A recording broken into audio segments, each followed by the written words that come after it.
The Constitution states that the National Assembly must convene within 14 days of the announcement of the election results.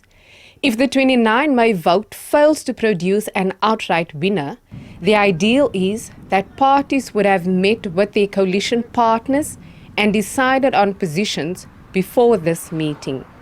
For them to negotiate, try to convince each other so that we can have a coalition government where the coalition government will also have majority so that they will be able to elect a new speaker, a new deputy speaker, and also a president. Experts say coalition governments may be unstable at the beginning. If self-interest is going to prevail within any coalition, then the coalition will start on a rocky ground and it's not going to last. Then we'll have a huge political turmoil at national level, and it's not good for South Africa. It is for this reason that some believe coalition governments should be regulated. This democracy is maturing every day, and now we must govern. We must be ready for coalitions because it's something which will happen. I mean, you cannot always have outright winners in every election. In the absence of regulation on coalition governments, the Constitution states that if the results of a National Assembly is not declared within the established period, or if the result of the election is set aside by a court, the President must by proclamation set a date for another election, which must be held within 90 days of the date on which the election was set aside.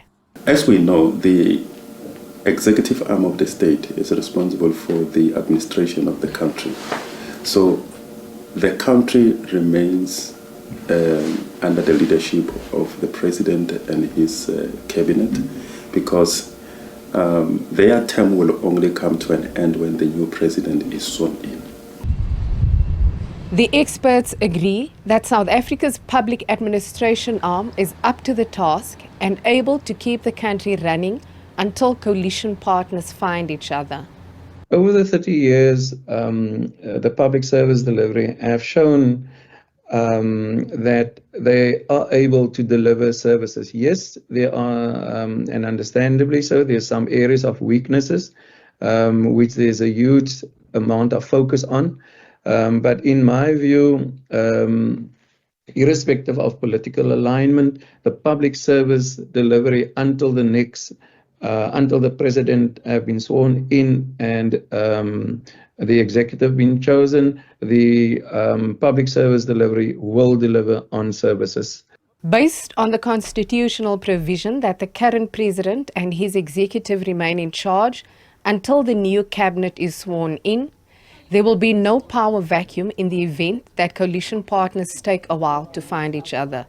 Alrisma Shaba, SABC News, Parliament.